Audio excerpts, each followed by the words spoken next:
যে একটা জাতির একটা মানুষের যে আপনার আমরা যেটাকে বলি যে তার মধ্যে যেটা থাকে, একটা প্রস্তাব এসছে যে আপনার রিপ্রেজেন্টেটিভ ভোট অর্থাৎ আপনার পিআর অর্থাৎ আপনার প্রপোর্শনেট রিপ্রেজেন্টেটিভ, এই বিষয়টা অনেক দেশে আছে, অবশ্যই আছে, কিন্তু এটার সঙ্গে আমাদের দেশের মানুষ কিন্তু খুব বেশি পরিচিত না। আমরা অ্যাডাল্ট ফ্র্যাঞ্চাইজ বুঝি অর্থাৎ এক ব্যক্তি এক ভোট, এটাকে আমরা বুঝি। সেভাবেই আমরা আপনার এই গত 50 বছর ধরে, তারও আগে থেকে আমরা সেভাবেই, ইনফ্যাক্ট ব্রিটিশ পিরিয়ড থেকে এই বিষয়টা এই পদ্ধতিতে এখানে কিন্তু নির্বাচন হয়েছে, পার্লামেন্ট গঠন হয়েছে, সরকার গঠন হয়েছে।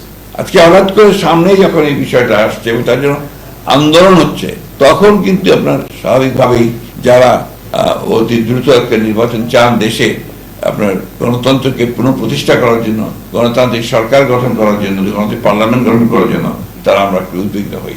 সেই জন্য আমরা খুব পরিষ্কার করে বলেছি যে এই বিষয়টা ওই আগামী পার্লামেন্টের উপরে ছেড়ে দিতে হবে। স্বাস্থ্যকর অল টাইম হানিকম, সব সময় অল টাইম হেলদি লাইফ। আগামী পার্লামেন্টের প্রতিনিধিরা যদি মনে করে যে তারা তারপর থেকে পিআরে যাবেন, জনগণ যদি মনে করে যে পিআরে যাবে, আর তা নাহলে এখন পিআর দিলে তো জনগণ বুঝবেই না যে এটা আপনার কিভাবে তারা এই বিষয়টাতে আসবে।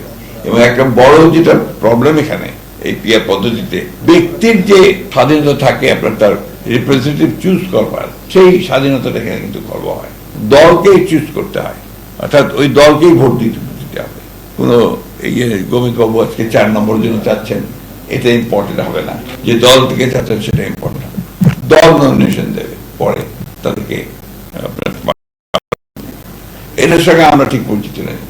আমরা জানি যে গোবিন্দ বাবু যেখানে নির্বাচন করছেন সেই সিটে জনগণ তাদের পছন্দ মতো ব্যক্তি, সেটা দলের লোকই হবে, তাদেরকে ওইভাবে ভোট দেবে।